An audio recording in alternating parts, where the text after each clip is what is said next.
Dalam minggu ini ada dua negara Eropa yang dalam keadaan krisis politik, yaitu Hungaria dan Italia. Kita terus belajar dari keduanya dan belajar dari Rusia yang bermain cantik dengan multi-front war atau strategi perang dengan berbagai macam medan perang. Dikuasai Rusia dengan baik. Kita semua setuju bahwa 5 presiden setelah reformasi tidak membuat Indonesia menjadi seperti Rusia. Jadi kita belajar agar ke depan Indonesia menjadi setidaknya dihormati seperti Tiongkok dan Rusia. Oh iya, sekedar info selewatan. Xi Jinping itu sudah 20 hari tidak kelihatan di muka publik dan bicara terbuka. Dan ini adalah 20 hari terlama dia tidak berbicara di depan publik. Terakhir penampakannya itu di Hong Kong, 1 Juli 2022. Diduga dia terpapar virus Wuhan. Semoga cepat sembuh ya Xi Jinping, jangan mati dulu. New Mind perlu lawan tanding yang sebanding. Kalau sebelum New Mind, Xi Jinping menang jauh dari Old Mind. Old Mind tekuk lutut dengan Xi Jinping. Lihat nanti New Mind, sejajar bahkan bisa lebih. Hehehe. Alah, ngimpi lo bosman.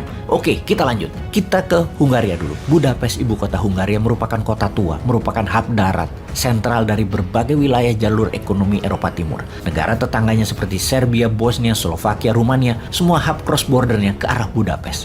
Hungaria itu seperti Swiss, negaranya landlocked, tidak punya laut. Jadi pastinya tidak punya angkatan laut.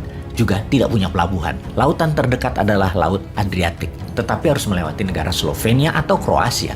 Posisi penting Hungaria itu ditarget oleh Rusia untuk diserang dengan strategi pelumpuhan ekonomi. Hungaria negara lemah, yang kalau kolaps, Eropa Timur ambruk, dan juga Eropa Barat bisa ambruk. Oke, begini.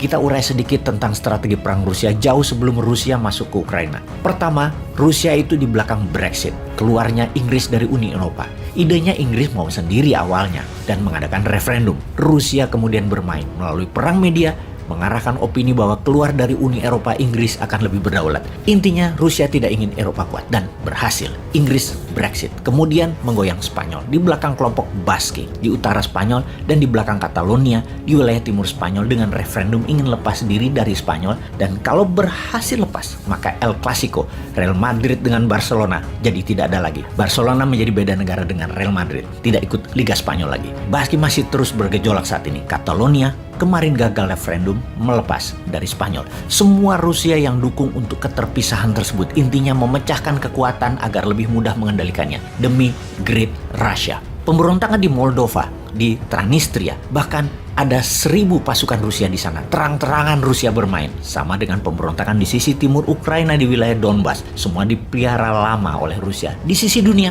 Iran, Suriah, Libya, Korea Utara adalah peliharaannya Rusia dan juga sekarang melebar ke mitra sejajarnya, Tiongkok dan Turki.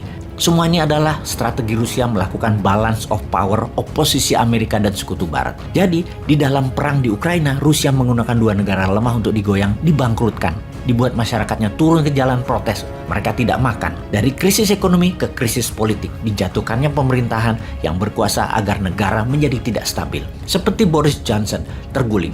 Inggris belum punya pejabat Perdana Menteri saat ini. Inggris gaduh di dalam. Sekarang Italia dan Hungaria dibuat Rusia. Ini yang dinamakan multi-front war yang dimainkan Rusia. Sangat pintar sekali. Di Hungaria, minyak Rusia sudah kering dan gas sedang ditahan oleh Rusia. Saat ini 65% minyak Hungaria dari Rusia, 85% gas Hungaria dari Rusia. Dikeringkan oilnya, ditahan gasnya. Hungaria tidak sempat punya cadangan energi, dan ketika musim dingin panjang yang sebentar lagi akan terjadi di Eropa, Hungaria sudah pasti menjadi negara gagal.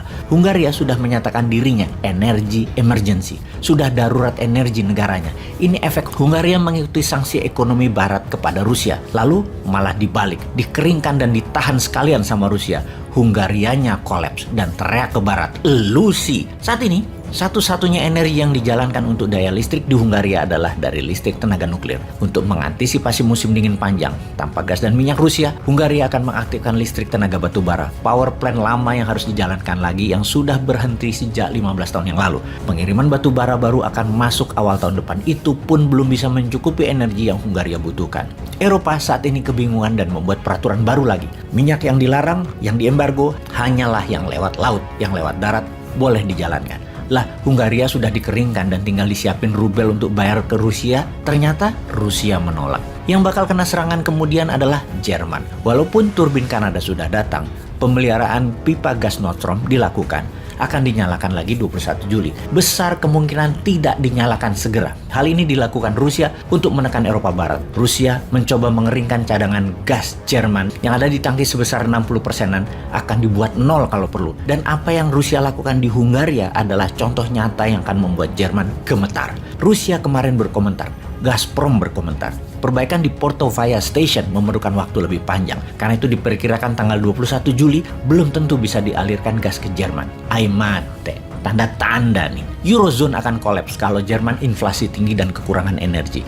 Ada pertanyaan dari kita, kenapa Putin baru nunggu lebih dari 100 hari baru mencekik Eropa? Kenapa nggak dari awal-awal perang Putin cekik Eropa dengan mematikan pipa dan gasnya ke Eropa? Menurut Zelensky, Ukraina, Rusia akan menyerbu besar-besaran Ukraina. Major Russian offensive ke wilayah Donbas, Donetsk, hingga Odessa. Pelabuhan Ukraina bersama dengan Eropa lagi kebingungan urusan energi. Semua lini perang Ukraina saat ini, Rusia mulai bergerak maju lagi. Dunia berharap setelah serangan di Donbas, semoga Rusia menyetop perang diganti dengan diplomasi politik, mengesahkan wilayah yang dicaplok Rusia, dan NATO berhenti ekspansi. Maka damai terjadi.